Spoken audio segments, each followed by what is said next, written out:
ബഹുമാനപ്പെട്ട തത്വമസി, താങ്കൾ അയച്ച കുറിപ്പ് വായിച്ചു മനസ്സിലാക്കാൻ ഞങ്ങൾക്കും അയൽക്കാർക്കും കഴിഞ്ഞില്ല. ആയതിനാൽ പതിവ് പോലെ മരുന്ന് കടയിൽ കൊടുത്തു. അവരത് വായിച്ചു നോക്കി. 12 ഗുളികകൾ തന്നു. 2 എണ്ണം വലുത്. വായിലിടാൻ ഭാവിച്ചപ്പോൾ അശരീരി ഉണ്ടായി. ആ ഗുളികകൾ 2ഉം വയറിളക്കാനുള്ളതാണ്. 10 എണ്ണം ശ്വാസം മുട്ടലിനും. നന്ദി. എൻ്റെ ദിവ്യദൃഷ്ടി വിയൂർക്ക് തിരിച്ചു. താങ്കളുടെ ഹൃദയം ശരിക്കും കണ്ടു. ഹൃദയത്തിൽ നിന്നും മനസ്സിലായി താങ്കൾ 29-ന് എൻ്റെ വീട്ടിൽ ഉണ്ണാൻ വരും. നല്ല ഊണ് സംഘടിപ്പിക്കാം. അന്നേ ദിവസം MD-യെയും NP-യെയും താങ്കൾ കൂട്ടണം. മലയാളം എഴുതാനും വായിക്കാനും അറിയുന്നവർ ആ ഭാഗത്തുണ്ടെങ്കിൽ MD-ക്കും NP-ക്കും കാർഡിടണം.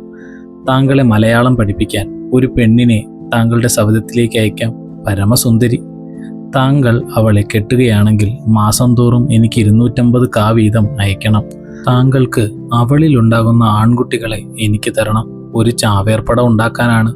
ഈ കത്ത് ആരെയെങ്കിലും കൊണ്ട് വായിപ്പിച്ച് ജ്ഞാനിയാവുക. മംഗളം.